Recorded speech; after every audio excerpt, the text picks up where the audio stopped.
اور انسان اپنے آپ کو مطمئن کرتا ہے، ریشنلائز کرتا ہے، ٹھیک ہے یہ تو خرابیاں ہیں، لیکن میں نے یہ کام تو آخر کیے ہیں نا. کہ انسان کی ایک لازمی ضرورت ہے اپنے ضمیر کو مطمئن کرنا. اب دیکھیے ہمارے ہاں کے مختلف طبقات میں مختلف تصورات ہیں نیکی کے جو رائج ہیں. ہمارے ہاں ایک مذہبی طبقہ ہے جس کے نزدیک اصل اہمیت ریچولز کی ہے، عبادات کی ہے، رسومات کی ہے. معاملات میں وہ دھوکہ دے رہے، سودا کر کے پھر گئے. ان کے دلوں میں نرمی نہیں ہے، سائلوں کو دھتکارتے ہیں. لیکن ایک بات سے بہت دیکھیے، سودی کاروبار کرتے ہیں. ٹھیک ہے بھائی، میں سودی کاروبار تو کرتا ہوں، میں نے مسجد میں تو بنوائی ہے، میں نے مسجد میں جھاڑ بھی تو لگوا دیا ہے، میں نے مسجد میں قالین بھی تو بچھوایا ہے. تو نیکی کا ایک تصور یہ ہے ہمارے، اس کا بالکل برعکس ایک تصور ہے جدید تعلیم یافتہ طبقات کا تصور. آپ نے بارہا سنا ہوگا دوستو، بھائی اصل نیکی یہ ہے کہ کوئی کسی کو دھوکہ نہ دے، جھوٹ نہ بولے، وعدہ پورا کرے، اپنا فرض صحیح طور سے ادا کرے. کہیں ملازم ہے تو اپنے فرائض صحیح طور سے ادا کرے. باقی رہ گئی نماز روزہ، یہ تو انفرادی باتیں ہیں، یہ کوئی کرتا ہے تو اپنے لیے، نہیں کرتا ہے تو کوئی بات نہیں. یہ دونوں ایک دوسرے کے بالکل برعکس تصورات ہیں. اور یہ ہمارے معاشرے میں جدید تعلیم یافتہ طبقات کا تصور نیکی اور ہمارے قدیم علماء اور ان کے زیر اثر جو عوام ہیں ان کے تصور نیکی میں یہ زمین و آسمان کا فرق ہے. آپ کو معلوم ہے کہ اپنی جسم فروش عورتیں جو ہے وہ بھی نیکی کا کوئی نہ کوئی کام کرتی ہیں. آپ دیکھیں گے محرم میں سیاہ کپڑے پہن کے جلوس کے آگے آگے جا رہے ہیں، سبیلے لگا رہے ہیں. مختلف مزاروں میں جب عرس ہوتا ہے وہاں جاتی ہے، دھمال کھیلتی ہے، وہی سیاہ کپڑے پہنتی ہے، وہ بھی اپنے آپ کو مطمئن کرتی ہے. مشہور ہے ایک واقعہ شہنشاہ عالمگیر اورنگزیب کا. اس نے دلی میں گانے بجانے پر پابندی لگائی. اب ظاہر بات ہے جن کا یہ پیشہ تھا ان کا دھندا ختم تو آمدنی ختم. لاکھ کوششیں کی لیکن اورنگزیب تک سے مسئلہ ہو. تو انہوں نے ایک عجیب ترکیب کی. وہ دریائے جمنا بالکل ساتھ بہتا تھا، یہ قلعہ اس شکل میں بنایا گیا، اب تو ذرا فاصلے پر. تو ایک کشتی میں وہ جمع ہو گئے، سازندے بھی اور ساز بھی، اور گاتے بجاتے ہوئے. انہیں معلوم تھا فلاں وقت جو ہے بادشاہ جھروکے میں بیٹھ کر دریا کی سیر کرتا ہے، وہاں سے گزرے اور ایک شعر گاتے ہوئے گزرے. در کوئے نیک نامی مارا گزر نہ دارم، در تو نمی پسندی تقدیر قدارا. در کوئے نیک نامی، یہ نیکی جو ہے اس کے کوچے میں ہمارا گزر ہی نہیں ہے. در کوئے نیک نامی مارا گزر نہ دارم، یہ تو اللہ کی طرف سے فیصلہ ہے، اس کی مقرر کردہ تقدیر ہے. گر تو نمی پسندی تغییر کل قضارا، اگر تجھے پسند نہیں ہے تو تقدیر بدل دے. تو بادشاہ ہنس پڑا اور اس نے کہا کہ ٹھیک ہے بھائی، گانے بجانے کی حد تک تمہیں اجازت ہے. تو ہر ایک طبقے کا اپنا ایک تصور ہے نیکی کا. جیسے میں نے پہلے عرض کیا، بڑے بڑے ڈاکو جو ہیں وہ اپنے علاقے کے بیواؤں یتیموں کی سرپرستی کرتے ہیں. ایسے نہایت گندگی، صفاقی، انسانی جان کی کوئی حیثیت نہیں. تو نیکی اصل میں کس شے کا نام ہے، کون سی چڑیا کا نام ہے، نیکی حقیقت میں کیا ہے، وہ ہے اس آیت کا مطلب. میں مثال دیا کرتا ہوں، ایک عام قصہ ہے کہ کسی گاؤں میں پہلی مرتبہ ہاتھی آیا. اب وہاں نابینا لوگ جو تھے انہیں بھی پتہ چلا ایک عجیب جانور آیا ہے. وہ آئے اور کسی نے اس کی ٹانگ کو ٹٹولا. اس نے کہا ہاتھی ایک ستون کے مانند ہے. کسی کا اس کے کان کے اوپر ہاتھ پڑا، اس نے کہا چھاج کے مانند ہے. کسی نے پیٹ کو ٹٹولا، بہت بڑا ڈھول ہے. بالکل یہی معاملہ ہے نیکی کے تصور کے بارے میں. اڑائے کچھ ورق لالے نے، کچھ نرگس نے، کچھ گل نے. چمن میں ہر طرف بکھری ہوئی ہے داستان میری. کسی نے نیکی کا ایک حصہ لے لیا، کسی نے دوسرا لے لیا، کسی نے تیسرا لے لیا. وہ مکمل سراپا نیکی، حقیقی نیکی کس میں ہے، یہ ہے اس آیت کا مضمون. اب چوتھے نمبر پر یہ تمہیدی باتیں جو میں عرض کر رہا ہوں، اس آیت کا پس منظر کیا ہے جسے ہم کہتے ہیں شان نزول. کیا بحث چل رہی تھی جس پہ ہدایت کے لیے یہ آیت نازل ہوئی. تو ذہن میں رکھیے کہ تحویل قبلہ اس آیت کا پس منظر ہے، شان نزول ہے۔ آپ کو معلوم ہے مکے میں جب تک حضور رہے، آپ جب نماز پڑھتے تھے تو آپ جنوبی جانب کھڑے ہوتے تھے، یعنی رکن یمانی اور وہ کونا کہ جس میں حجر اسود نصب ہے، ان دونوں کے درمیان کھڑے ہوئے کعبے کی طرف رخ کیا، تو اسی رخ پر بیت المقدس بھی ہے۔ اسے کہتے ہیں استقبال قبلتین، دونوں قبلوں کا بیک وقت استقبال ہو گیا، رخ ہو گیا دونوں طرف، خانہ کعبہ کے بھی اور بیت المقدس کے بھی۔ مدینے میں آپ کو یہ ناممکن ہے۔ اب اگر کعبے کی طرف رخ کرو گے تو بیت المقدس کی طرف پشت ہو جائے گی، وہ شمال میں ہے، یہ جنوب میں ہے۔ اگر بیت المقدس کی طرف رخ کرو گے تو کعبے کی طرف پیٹ ہوگی۔ لیکن آپ کو معلوم ہے کہ حضور نے 16 یا 17 مہینے مدینے آنے کے بعد بیت المقدس کی طرف رخ کر کے نماز پڑھی۔ اب ایک شکل تو یہ ہے کہ یہ حضور کا ذاتی اجتہاد ہو اور اس کو اللہ نے تسلیم کر دیا ہو کہ ٹھیک ہے، یہ بھی ممکن ہے۔ اسے تقریر کہتے ہیں اصطلاح میں۔ حدیث کس چیز کا نام ہے؟ حضور کا قول یا فعل یا تقریر۔ پہلی دونوں چیزیں تو آپ جانتے، قول اور فعل۔ یہ تقریر کیا؟ حضور کے سامنے کوئی کام کیا گیا اور حضور نے نہیں روکا، تو امپلائڈ ہے اس کے اندر کہ یہ کام خراب نہیں ہے، حضور کے سامنے ہوا ہے، آپ نے روکا نہیں۔ تو اگر یہ ذاتی اجتہاد تھا تو تقریر ہو گئی اس کی اللہ کی طرف سے۔ لیکن زیادہ غالب پہلو یہ ہے کہ اللہ کے حکم سے حضور نے کیا، اور یہ حکم وحی خفی کے ذریعے سے آیا، اس لیے کہ قرآن مجید میں اس کا ذکر نہیں ہے کہ اللہ نے حکم دیا ہو کہ محمد صلی اللہ علیہ وسلم اب آپ اور آپ کے ساتھی بیت المقدس کی طرف رخ کر کے نماز پڑھیں گے۔ تو یہ وحی خفی، وحی جلی، وحی خفی، دو قسم کی وحی حضور کو ہوتی تھی۔ نبی کے لیے تو وحی خفی بھی وحی جلی کے اسی کے حکم میں ہے، لیکن عام آدمی کا کوئی ولی اللہ بڑے سے بڑا ہو، اس کی بھی اس کا کشف، اس کا الہام حجت میں دین میں۔ بہرحال یہ شاید حضور کو اللہ نے وحی خفی کے ذریعے حکم دیا۔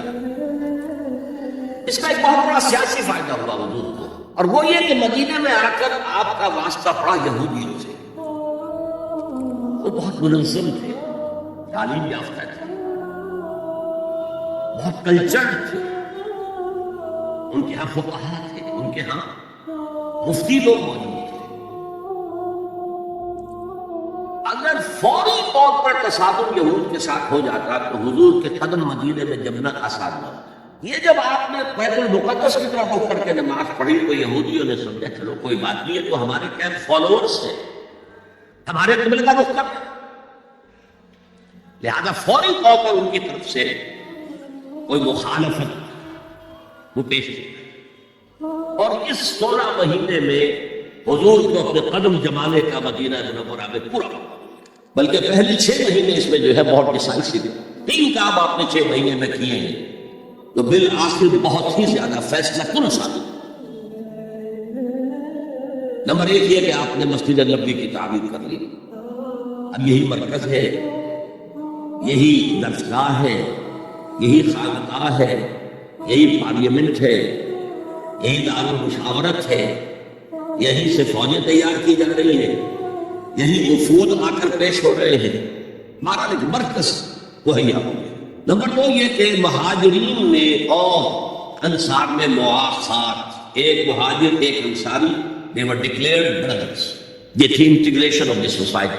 اور تیسرا کام آپ نے یہ کیا اسی دوران میں جس کا تعلق اس حکمت عملی کے ساتھ بہت گہرا بن جاتا ہے کہ یہود کو جکڑ دیا ایک معاہدے نے، میثاق مدینہ، کہ اگر مدینے پر کوئی باہر سے حملہ آور آیا تو ہم سب مل کر واحد امت کی حیثیت سے مدینے کا دفاع کریں گے، جوائنٹ ڈیفنس آف مدینہ کا پیکٹ ہوگا۔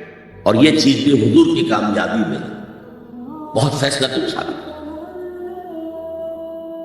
تو اس اعتبار سے یہ تحویل قبلہ جب پھر ہوئی ہے، اور میں نے جو کہا تھا کہ اللہ نے ہی کوئی حکم دیا تھا وحی خفی کے ذریعے، وہ اس سے ثابت ہوتا ہے کہ نہ صرف بہت سے مہاجرین پر یہ بات شاخ گزر رہی تھی، خود حضور پر بھی شاخ گزر رہی تھی کہ میں پیٹھ کیے ہوئے ہوں کعبے کی طرف۔ چنانچہ قرآن مجید میں یہ آیا ہے قد نرا تقلب وجهك في السماء، اے نبی ہم آپ کے چہرے کا، نگاہوں کا آسمان کی طرف اٹھنا بار بار دیکھتے رہے۔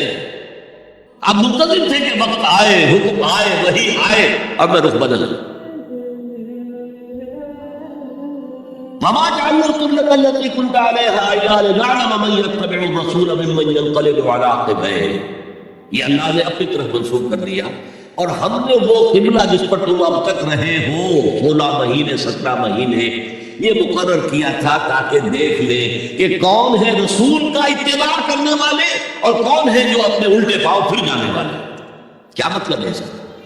مہاجرین مکے سے آئے تھے، ان کے دلوں میں عظمت جو ہے کعبے کی وہ پلی ہوئی تھی اندر ٹھوک ٹھوک کر۔ اب دیکھا اللہ نے حکم نہیں دیا وحی جلی کے ذریعے سے، یہ رسول کا حکم تھا، گویا کہ یہ ایک امتحان ہو گیا کہ کہیں تمہاری حمیت جاہلی، تمہاری محبت جو تمہیں کعبے سے ہے وہ تمہیں اسلام سے پھیر تو نہیں دیتی۔ آیا تم رسول کے حکم کو مقدم رکھتے ہو اور اپنی کسی سابقہ حمیت، جسے حمیت جاہلی ہم کہہ دیں گے، اس کو مقدم رکھتے ہو۔ یہ ایک سخت امتحان تھا جس میں کہ اہل مکہ جو مہاجرین تھے وہ مبتلا کیے گئے، اور خاص طور پر یہ بات کہ رسول کا حکم ماننے کی تاکید، چاہے ابھی قرآن میں کوئی آیت نہیں آئی ہے، لیکن حقیقی مومن کے لیے رسول کا فرمانا بھی ایسے ہی ہے جیسے کہ اللہ کا فرمان، اس کی تربیت بھی ہوگی۔ لیکن یہ کہ اکثر کا معاملہ یہ تھا کہ یہ معاملہ شاہ گزر رہا تھا، یہاں تک کہ حضور کا معاملہ بھی تھا، قد نرا تقلب وجهك في السماء فَلَنُوَلِّيَنَّكَ قِبْلَةً تَرْضَاهَا، تو اے نبی ہم بدل دیں گے قبلہ وہ جو آپ کو پسند ہے۔ اب رخ کرو مسجد حرام کی طرف، وَوَلُّوا وُجُوهَكُمْ شَطْرَ الْمَسْجِدِ الْحَرَامِ، اب اپنا رخ کر لو مسجد حرام کی طرف۔ چنانچہ مدینے میں ایک مسجد القبلتین ہے، جو حضرات گئے ہیں زیارت کرتے ہیں، انہوں نے زیارت کی۔ حضور مدینے سے باہر ایک قبیلے کی جگہ تھی، وہ وہاں گئے ہوئے تھے، کوئی دعوت کام تھی، دوپہر کا کھانا تھا، اسی وقت ظہر کا وقت ہو گیا۔ حضور نے جماعت کھڑی کی اور قبلہ جو ہے بیت المقدس، اسی نماز کے دوران یہ آیات وحی نازل ہو گئی، آپ نے فوراً رخ بدلا اور پوری جماعت نے رخ بدل لیا، اور اسی لیے اس مسجد میں 2 قبلے ہیں، 2 محرابیں ہیں، ایک شمال کی جانب بیت المقدس کی جانب، دوسری جنوب کی جانب یعنی مکہ مکرمہ کی جانب۔ اب یہ تحویل قبلہ جو ہے یہ ہے بات اصل میں سمجھنے کی، ایک بہت بڑے فتنے کی بنیاد بن گیا۔ فتنہ آزمائش کو کہتے ہیں، اور فتنہ فساد کو بھی کہتے ہیں۔ فساد یہودیوں کی طرف سے شروع ہوا، یہ کیسا نبی ہے جس کا قبلہ ہی معین نہیں؟ ابھی یہ شمال کی طرف رخ کر کے نماز پڑھ رہا تھا اور اب اس نے جنوب کی طرف رخ کر لیا، کیسا رسول ہے، کیسا نبی ہے؟ حضور کے خلاف لوگوں کو بھڑکانے کا انہیں اب ایک موقع تھا، اور آپ کے علم میں ہے کہ اوس اور خزرج کے جو عوام ہیں وہ یہود کے بہت زیر اثر تھے، بہت زیر اثر تھے۔ وہی بات کو سمجھتے کہ ہمارے پاس نہ کوئی شریعت ہے، نہ کتاب ہے، نہ کوئی قانون ہے، نہ ہمارے یہاں کوئی مفتی ہے، نہ قاضی ہے۔ ان کے ہاں تو کتاب ہے، شریعت ہے، مفتی ہے، قاضی ہے، قدر بڑا کلچرڈ لوگ ہیں، ایک روک تھا۔ لہذا یہ ایک ان کو موقع مل گیا کہ اس پر لوگوں کے جذبات کو بھڑکائیں اور حضور سے برگشتہ۔ دوسری طرف سادہ نو مسلمانوں کے اندر بھی ایک فتنہ بطور آزمائش آ گیا کہ اگر اصل قبلہ یہ تھا تو یہ 16 مہینے کی نمازیں تو ہماری اطاعت نہیں، غلط رخ پڑ رہی ہیں، اور نماز تو دین کا اصل ستون ہے، اور یہ نماز ہماری ضائع ہے۔ یہ ان کے دلوں میں ایک وسوسہ پیدا ہوا۔ اس پہلو سے اس مسئلے پر بڑی مفصل گفتگو قرآن میں ہوئی ہے، میرے اور آپ کے لیے، بلکہ مجھے اعتراف ہے کہ میں یہ سوچتا رہا اتنی مفصل گفتگو بار بار فَوَلُّوا وُجُوهَكُمْ شَطْرَ الْمَسْجِدِ الْحَرَامِ وَوَلُّوا وُجُوهَكُمْ شَطْرَهُ، یہ بار بار پورے 2 رکوع قرآن مجید میں، سورہ بقرہ کا 7واں رکوع 18واں رکوع اسی کو، اس لیے کہ ہم اس سینسٹیونیس کا اندازہ نہیں کر سکتے کہ جو اس وقت پیدا ہو گئی تھی اس پر تحویل قبلہ پر، یہ معمولی نہیں بات تھی۔ یہود نے سمجھ لیا تھا کہ اب معلوم ہوا یہ ایک نئی امت کا آغاز ہے، اس کا مرکز اب نیا بن گیا ہے، اب تک وہ سوچ رہے تھے کہ ہمارے ہی، چنانچہ ایک اور واقعہ ہوا تھا کہ یہ عاشورہ کا روزہ رکھتے تھے یہودی. حضور نے پوچھا کیوں رکھتے ہو 10ویں محرم کا روزہ؟ انہوں نے کہا کہ اصل میں ہمیں جو نجات ملی تھی فرعون سے، اور فرعون کو جو غرق کیا گیا تھا لاؤ نشر سمیت، وہ 10 محرم کو ہوا تھا، ہم شکرانے کے طور پر روزہ رکھتے تھے.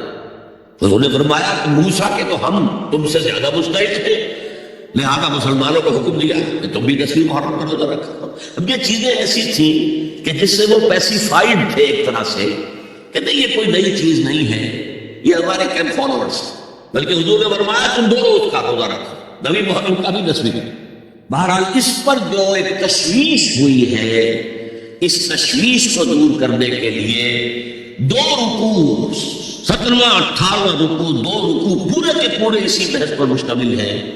اور اس کے علاوہ اب میں مثال دوں کہ میرا ایک ہاتھ یوں ہے، ایک ہاتھ یوں ہے، بیچ میں میرا جسم ہے، تو اس بحث کا جسم جو ہے وہ تو وہ 2 رکوع ہیں، رکوع 17واں 18واں.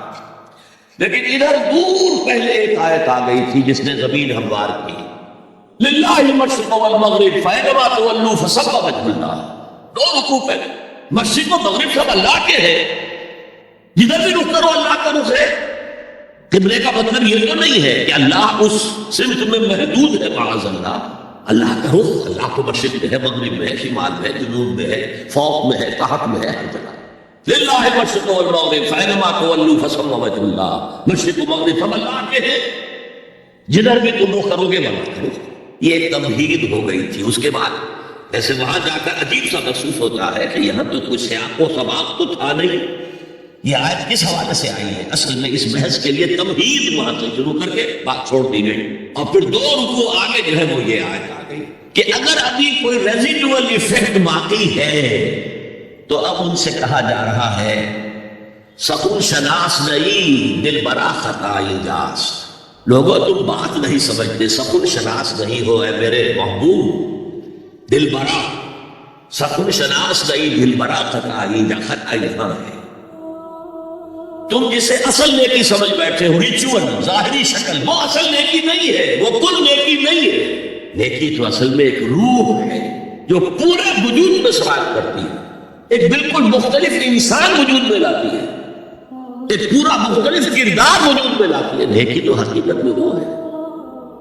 جیسے کہ ہمیں معلوم ہے نماز کا ایک ظاہر ہے، فقہ اس سے بحث کرے گی، لیکن اصل نماز آپ کو اللہ کی حضوری کا شرف حاصل ہوا، کچھ حضور قلب میسر آیا، کوئی خشوع و خضوع ہوا، کوئی اللہ کے ساتھ مخاطبت اور مکالمے صورت پیدا ہوئی. کیا تم نے جب سجدہ کیا تو محسوس کیا کہ تم نے اپنے رب کے قدموں پر اپنا سر رکھ دیا؟ اگر یہ نہیں ہے تو ٹھیک ہے، پھر ہی نماز ادا ہو گئی. اصل نماز تو ادا نہیں، نماز کی روح تو تم نے نہیں پائی. تو ہر شے کا ایک ظاہر ہے اور ایک اس کی روح ہے، باطنی روح. ہم اپنی مجبوری سے ظاہری ہی بات کو دیکھ سکتے ہیں، روح تو ہماری نگاہوں کے سامنے ہے نہیں، جس کا نتیجہ یہ نکلتا ہے کہ صرف ظاہر ہی ظاہر رہ جاتا ہے، روح کی طرف توجہ نہیں ہوتی. اور یہی سب سے بڑا الزام، سب سے بڑی تنقید حضرت مسیح کی تھی یہودیوں پر. تم مچھر چھانتے ہو اور سموچے اونٹ نکل جاتے ہو. ظاہری معاملات میں، فقہی معاملات میں بحثیں ہو رہی ہیں، مفصل بحثیں ہو رہی ہیں، اور کفر کے فتوے لگ رہے ہیں. تم نے اگر یہ کر دیا تو یہ ہو گیا، اور سموچے اونٹ نکل رہے ہو. حرام کاموں میں تم ملوث ہو، سود تم لے رہے ہو. یہ ہے کہ تمہارا معاملہ سارا کا سارا دین کے ظاہر سے رہ گیا. اور یہ جو فرمایا ہے کہ تمہاری مثال اور قبروں کی سی ہے جن کے اوپر تو سفیدی کر رکھی ہے لیکن اندر گلی سڑی ہڈیوں کے سوا کچھ نہیں. روح دین سے تم ناشنا ہو چکے ہو، محبت خداوندی تم میں نہیں ہے، لیکن ظاہر پرستی ہے، مظاہر پرستی ہے، ریچولیزم ہے. تمہارا دین یہ مطلب ہے. آج ہمارے ہاں بھی صورتحال مختلف نہیں ہے. میں عرض کر چکا ہوں سب سے بڑا طبقہ ہمارے ہاں ظاہر بات ہے کہ جو ہمارے علماء کے زیر اثر ہے، اور وہ فقہاء ہیں. اور فقیہ کا کام یہ ہے کہ ظاہر سے بحث میں باطن سے بحث نہیں کر سکتے. لہذا ریچولز ہی ریچولز رہ گئے ہیں، حقیقی روح ہر شے ہی ختم ہو چکی ہے. رہ گئی رسم ادا روح بلانی نہ رہی، اب فلسفہ رہ گیا تلقین غزالی نہ رہی، نماز و روزہ و قربانی و حج یہ سب باقی ہے، تو باقی نہیں۔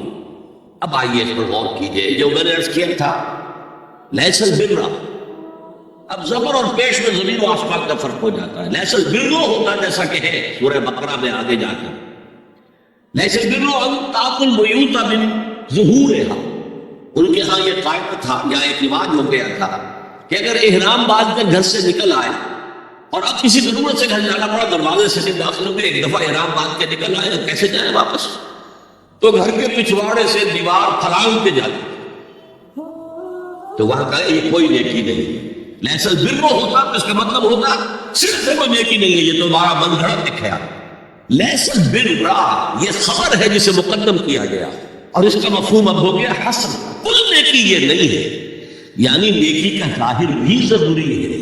یہ نہ سمجھو کہ نماز کا ظاہر کوئی معنی نہیں رکھتا، طہارت حاصل ہوئی ہے یا نہیں ہوئی ہے، وضو صحیح ہوا ہے یا نہیں ہوا ہے، جو پانی استعمال کیا تھا وہ بھی پاک تھا کہ نہیں تھا، یہ ساری چیزیں ضروری ہے، دین کا ظاہر بھی ضروری ہے۔ یہ نہ نفی کیجیے کہ ان فقہا کا کیا ہے، ظاہر کو لیتے ہیں۔ ہمارے ہاں بعض جو ہے انتہا پسند جو ہے، جو ملنگ ٹائپ صوفی ہوتے ہیں، ایک تو حقیقی کوئی صوفی ہوں، ایک ملنگ وہ ان تمام چیزوں کو چھوڑ بیٹھے، جیسے میں نے آپ کو شعر سنایا تھا اور اختلاف بھی کیا تھا، مولانا روم نے کچھ زیادتی بھی کی ہے، سختی کی ہے، انداز بیان اچھا نہیں ہے کہ ماذ قرآن مغزہ برداشتیں مصطفیٰ پیش سگا انداختیں، ہم نے قرآن سے اس کا اصل مغز جو ہے وہ کشید کر لیا ہے، ہڈی کا گودا ہم نے کھینچ لیا، اب ہڈی خالی ہم نے پھینک دی۔ یہ ہمارے صوفیہ میں سے بعض کا طرز عمل رہا ہے جو غلط ہے، نہیں، ظاہر بھی اہم ہے، ظاہر بھی دیکھی ہے۔ صلو کما رأیتمونی اصلی، نماز پڑھو اسی طرح جیسے مجھے دیکھتے ہو کہ میں نماز پڑھتا ہوں، ظاہر بھی کنفرم کرنا چاہیے اس کے ساتھ، لیکن اصل شے نماز میں توجہ ہے، انابت ہے، خشوع ہے، خضوع ہے، حضور قلب ہے۔ لہذا یہاں ترجمہ ہوگا کل نیکی یہی نہیں ہے کہ تم اپنے چہرے مشرق اور مغرب کی طرف کرو، یہ تو ظاہر ہے۔ اور اس میں مجھے غالب کا شعر یاد آ رہا ہے، قبلے کو اہل نظر قبلہ نما کہتے ہیں، ہے پرے سرحد ادراک سے اپنا مسجود، جسے ہم سجدہ کر رہے ہیں وہ تو ہمارے ادراک اور شعور اور وہم اور خیال اور تصور اور تخیل سے وراء ہے پرے سرحد ادراک سے اپنا مسجود۔ قبلے کو اہل نظر قبلہ نما کہتے ہیں، یہ کعبہ تو قبلہ نما ہے۔ بہرحال اب اس کی نفی کرتے ہوئے، جزوی نفی، کلی نفی نہیں، ایسا نہیں رہا، کل نیکی یہ نہیں کہ تم اپنے چہرے مشرق اور مغرب کی طرف کرنا، ولیکن البر، بلکہ نیکی اس کی ہے، یہاں پر بھی اب لفظ محذوف ہے، ولیکن البر بر من آمن باللہ والیوم الآخر، نیکی تو حقیقت میں اس کی ہے۔ اس میں آگے بڑھنے سے پہلے مجھے یاد آیا کہ میں بر کے مفہوم پر بھی کچھ گفتگو کر لوں۔ بر کسے کہتے ہیں؟ بہت عمدہ باتیں جو ہے پہلے کہی ہیں۔ بر اور بر یہ دونوں مادہ تو ایک ہی ہے، بحر و بر۔ جب تک انسان سمندر میں رہتا ہے، آج کا تو خیر تصور نہ کیجئے، پہاڑوں جیسے جو ہے پہاڑ سمندر میں چل رہے ہوتے، عام حالات میں کوئی اس کے ادھر ادھر جو ہے کوئی ہچکولے محسوس نہیں ہوتے، لیکن پرانے زمانے کے سمندر کا تصور کیجئے تو ہر وقت وہ ہے آدمی غیر مطمئن ہوتا تھا، اسی وقت کچھ ہو سکتا ہے، ہچکولا آ رہا ہے، ادھر سے آ رہا ہے، ادھر سے آ رہا ہے، تو دل میں ایک خوف سا رہتا تھا، ایک بے چینی سی رہتی تھی، عدم تحفظ کا ایک احساس رہتا تھا۔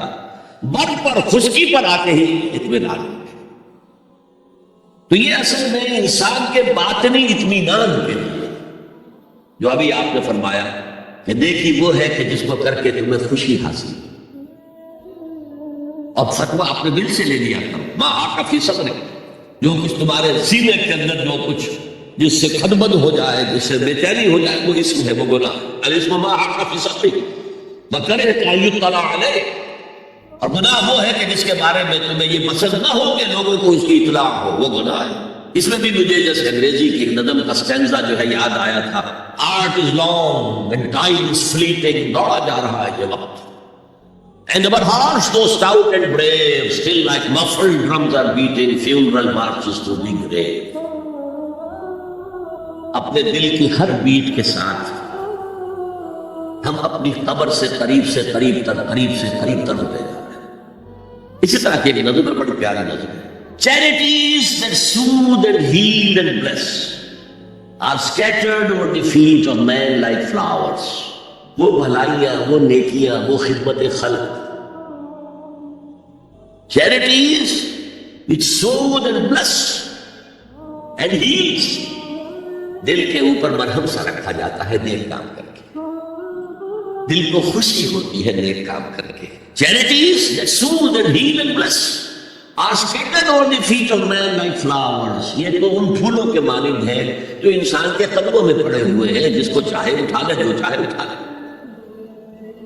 No mystery is here, no special rule for the high and not for the low. The smoke ascends as high from the heart of a humble cottage as from that of a haughty palace. دھواں اٹھتا ہے تو ایک کٹیا میں جو چولہا جل رہا ہے اس سے بھی اٹھے گا تو جائے گا اوپر، اور محل کا کوئی بہت بڑا کچن ہے تو اس سے بھی اٹھے گا تو اوپر جائے گا۔ لہذا یہ غریب اور امیر کا فرق نہیں ہے، ہر شخص اس نیکی میں سے حصہ لے سکتا۔ تمہارے پاس ایک روٹی تھی، تم نے آدھی دے دی کسی مانگنے والے کو، تمہارا حصہ ہو گیا، بہت بڑا حصہ ہو گیا۔ اور کسی بڑے امیر آدمی نے 150 جو ہے مسکین کو کھانا کھلا دیا، وہ اس کے قریب بھی نہیں آ سکے گا اس اجر و ثواب کے اعتبار سے، اس شخص کے کہ جس کے پاس ایک ہی روٹی تھی اور اس نے آدھی دی۔ تو بر جو ہے حقیقت میں ليس البر أن تولوا وجوهكم قبل المشرق والمغرب ولكن البر من آمن بالله واليوم الآخر والملائكة والكتاب والنبيين۔ میں بھی ایک زمانے میں اس پر کچھ متردد سا ہوتا تھا، کچھ سوچتا تھا یہ نیکی کیا تعلق تو ہم عمل سے سمجھتے ہیں، یہاں ایمان کی بحث کی کیا ضرورت ہے؟ ایمان پہ بات کی حقیقت ہے، نیکی جو ہے وہ ظاہری خارجی حقیقت ہے، لیکن پھر سمجھ میں آیا کہ اصل نیکی وہ نیت ہے جس کے ساتھ وہ کام کیا جا رہا ہے۔ اگر خیرات بانٹی جا رہی ہے، جھگیوں میں جا کر نیلے کچیلے بچوں کو گود میں لے کر اپنی سفید عسکروں کو بھی خراب کیا جا رہا ہے، اور معلوم ہے کہ یہ اس لیے کر رہا ہے کہ آئندہ الیکشن میں کھڑا ہونا ہے، تو کوئی ہے جو کہے گا کہ یہ نیکی ہو رہی ہے؟ کام تو بظاہر بڑی نیکی کا کام ہے۔ نیکی کے لیے شرط اول اللہ پر ایمان ہے، اس کی موٹیویشن لو آف گاڈ، اس کے سوا اگر کوئی اور موٹیو ہے، اگر دنیا میں شہرت چاہیے، اگر اس نیکی کے ذریعے سے بھی مال کمانے کا معاملہ ہے، دھندا ہے، نیکی کے پردے میں دھندا ہو رہا ہے، وہ نیکی نہیں ہے، چاہے ظاہری اعتبار سے وہ بہت بڑی نیکی ہے۔ تو سب سے پہلا مسئلہ نیت کا ہے، نیت کا ہے، نیت کا، کس ارادے کے تحت یہ نیکی کی جا رہی ہے، کیا مقصود ہے، کیا مطلوب ہے۔ چنانچہ نوٹ کیجئے اکثر محدثین نے اپنے جو مجموعے مرتب کیے احادیث کے، ان میں پہلی آیت کون سی، پہلی حدیث کون سی لاتے ہیں؟ حضرت عمر رضی اللہ تعالیٰ عنہ سے روایت ہے، انما الاعمال بالنیات،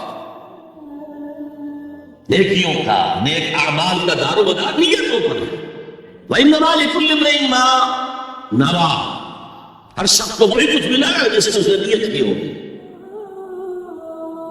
فمن كانت ہجرته الى اللہ ورسولہ فہجرته الى اللہ ورسولہ، جو کوئی ہجرت کر رہا ہے، مکے میں گھر بار چھوڑ کر جا رہا ہے، اپنے وطن کو ترک کر کے جا رہا ہے مدینے کی طرف صرف اللہ اور رسول کے لیے، اس کی ہجرت اللہ اور اس کے رسول کے لیے۔ ومن كانت هجرته للدنيا يصيبها، اور اگر اس شخص کی ہجرت دنیا کے لیے ہے کہ اس کو حاصل کر، بس میں دیکھا ہوں مثال، ایک مسلمان تھا، اس کا کوئی کاروبار تھا، اس کے خریدار مسلمان ہی تھے، وہ جا رہے ہیں، کیا کرے گا، مشرکوں نے سو تو اس کا سامان ملے، اب وہ بھی چلے جا رہے ہیں۔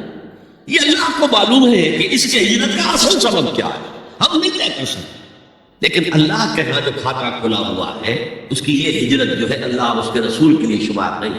ومن كانت هجرته لدنيا يصيبها اب امرأة ينكحها، یا کسی عورت کے لیے ہو کہ اس سے نکاح کرے، کسی خاتون سے وہ شادی کا خواہش مند تھا، وہ خاتون ہجرت کر کے مدینے چلی گئی، اب یہ بھی باندھے کچے دھاگے سے بندھے ہوئے چلے جا رہے ہیں، تو یہ تو در حقیقت اس عورت کے کھاتے میں ہجرت جائے گی، اللہ اس کے رسول کے ہجرت میں نہیں۔ تو اصل شے یہ ہے نیکی کا وہ کام اس کا ظاہر بھی نیکی کا ہو اور باطن بھی ہو، یہ موٹیویشن صرف اللہ کی رضا ہو، اللہ کی محبت اور اللہ کی رضا کا حصول، یہ ہے پازیٹو موٹیو۔ ایک نیگیٹو سائڈ بھی ہے، سب لوگ ذہنی اعتبار سے اتنے بلند نہیں ہوتے کہ اللہ کی محبت وہی اصل محرک بن جائے۔ یہی وجہ ہے کہ حضور نے اس کو صلی اللہ علیہ وسلم کمال ایمان سے تعبیر کیا ہے، من احب للہ وابغض للہ واعطى للہ ومنع للہ فقد استکمل الایمان۔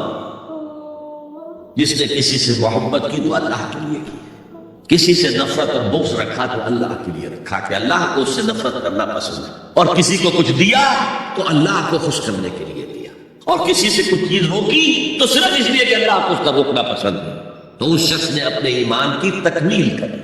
اگر اس کا موٹیو خالص ہو گیا ہے اللہ کی محبت اور اللہ کی رضا کا حصول، تو اصل میں نیکی ہے، ورنہ چاہے بظاہر کتنی ہی بڑی نیکی نظر آئے وہ نیکی ہے، لیکن جو لوگ اس حد تک نہ پہنچ پائے ہو استکمال ایمان تک، تکمیل ایمان تک، تو ان کے لیے ایک اور موٹیو بھی ہے، والیوم الآخر، قیامت کا دن، جزا و سزا کا یقین، اللہ کا خوف، آخرت کے محاسبے کا خوف۔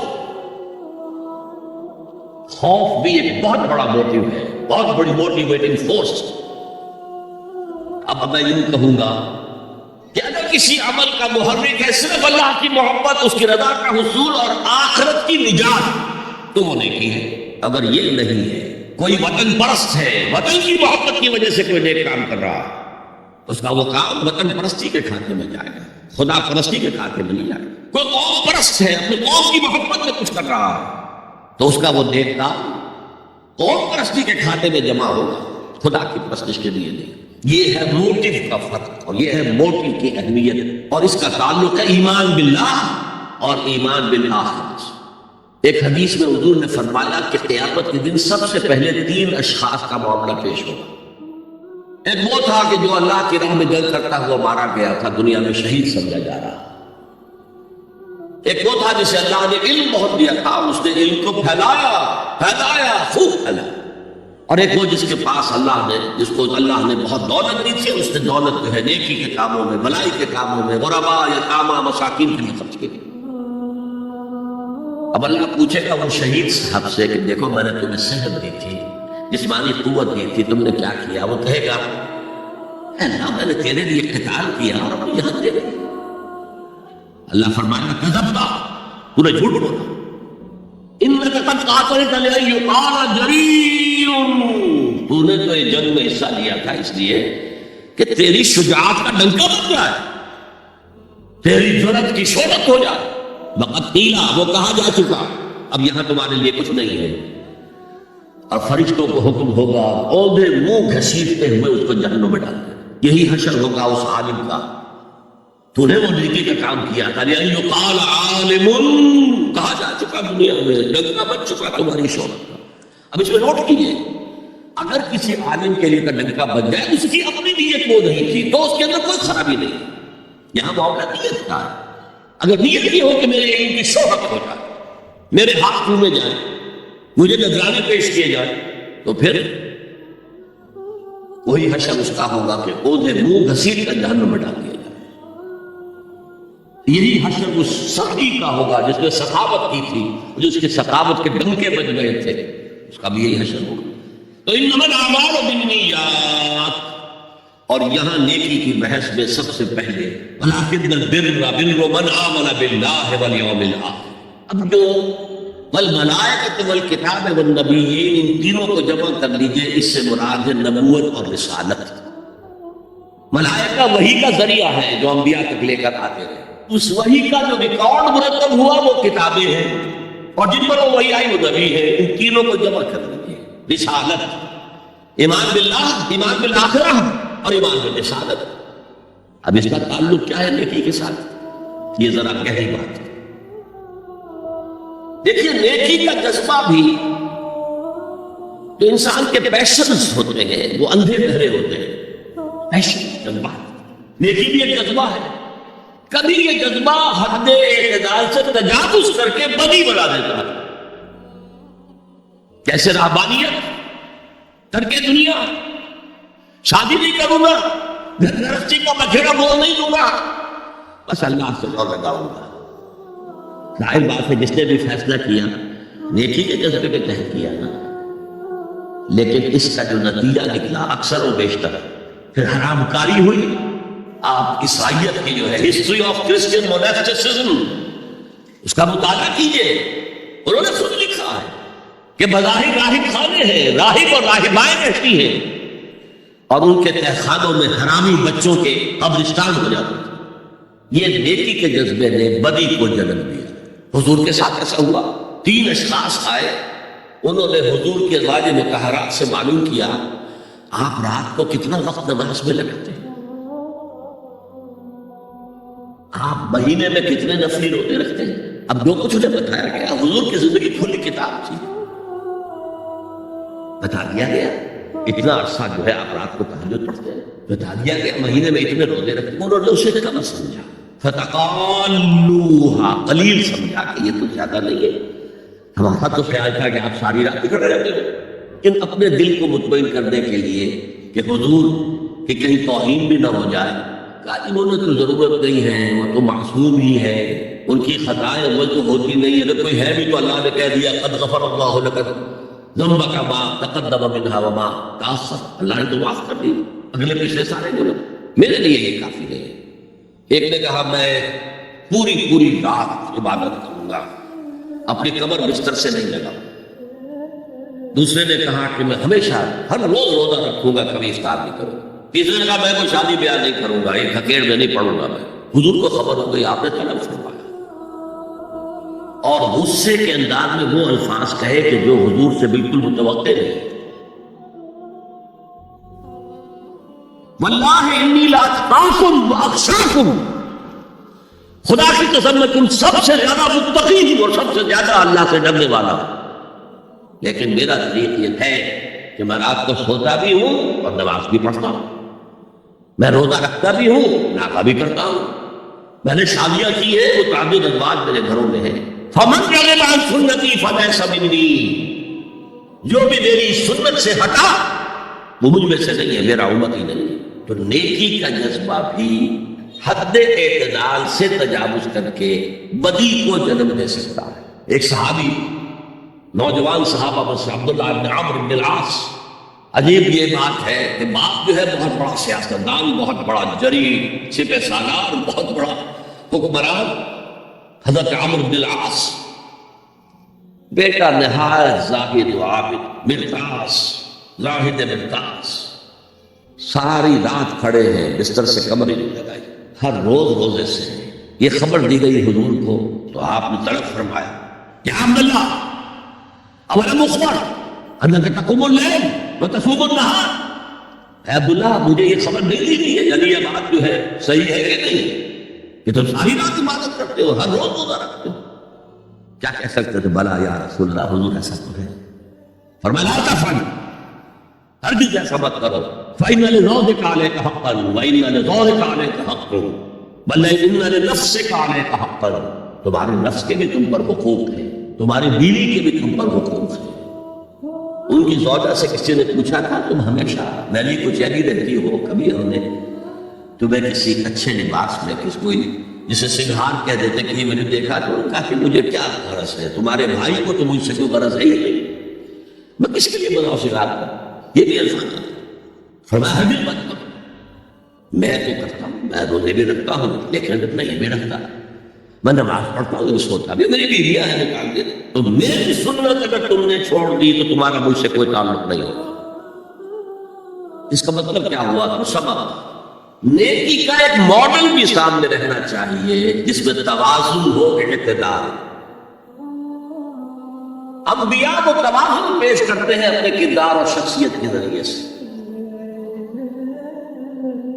وہ جو فرمایا گیا لقد کان لکم فی رسول اللہ اسوۃ حسنہ، تمہارے لیے اللہ کے رسول کی شخصیت ایک اچھا نمونہ ہے. یہ نمونہ معتدل ہے، متوازن ہے.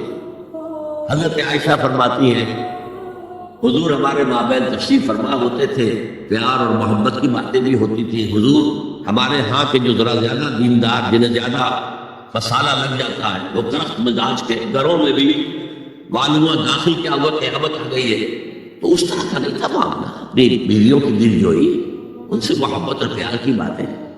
لیکن حضرت عائشہ فرماتی ہے کہ ہمارے درمیان بیٹھے ہوتے تھے اور پیار و محبت کی گفتگو ہو رہی ہوتی تھی، اذان کی آواز آتے ہی ایسے ہی اٹھ کر چل دیتے تھے جیسے ہمیں جانتے بھی نہیں کہ ہم کون ہیں.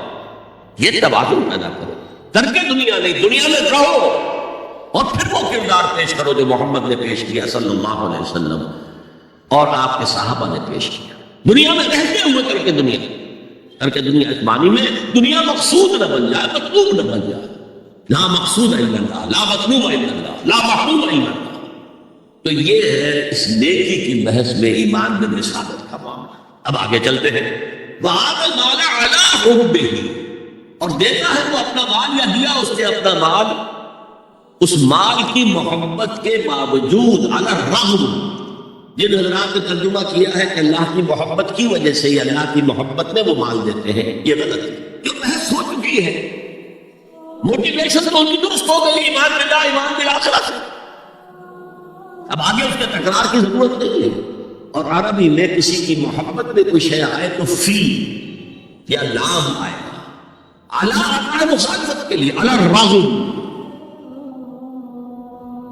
مال محبوب ہے کس کو نہیں. زُيِّنَ لِلنَّاسِ حُبُّ الشَّهَوَاتِ مِنَ النِّسَاءِ وَالْبَنِينَ وَالْقَنَاطِرِ الْمُقَنطَرَةِ مِنَ الذَّهَبِ وَالْفِضَّةِ وَالْخَيْلِ الْمُسَوَّمَةِ وَالْأَنْعَامِ وَالْحَرْثِ. انسان کی سرشت کو اللہ سے زیادہ جاننے والا کون ہے؟ وہ فرما رہا سورہ آل عمران کی آیت ہے.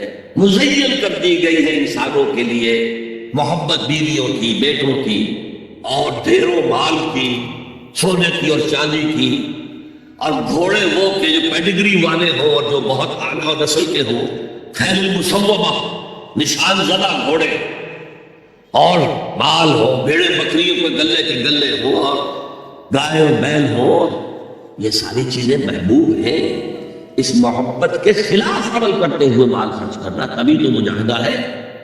تو جیسے اردو میں ہم علی الرغم کہتے ہیں، علی الرغم، باوجود اس کی محبت کے وہ خرچ کرتے ہیں. اب یہاں جو اصل نوٹ کرنے کا نقطہ ہے وہ کیا ہے؟ دیکھیے، اسلام کا جو نظام ہے دنیاوی، اس میں ایمان کے بعد پہلی شے نماز ہے. وہ جو کہا گیا ہے کہ قیامت کے دن سب سے پہلا محاسبہ نماز کا ہو. اور جب ہماری مسجدوں کے اندر لکھے ہوتے تھے فارسی کے اشعار، روز محشر کے جان گداز بود اولی پرسش نماز بود. السلام علیکم ورحمۃ اللہ وبرکاتہ. اس طرح کی مزید انبیٹیبل ویڈیوز دیکھنے کے لیے ہمارے اس چینل ایٹرنل فیتھ کو سبسکرائب کریں. آپ کا شکریہ.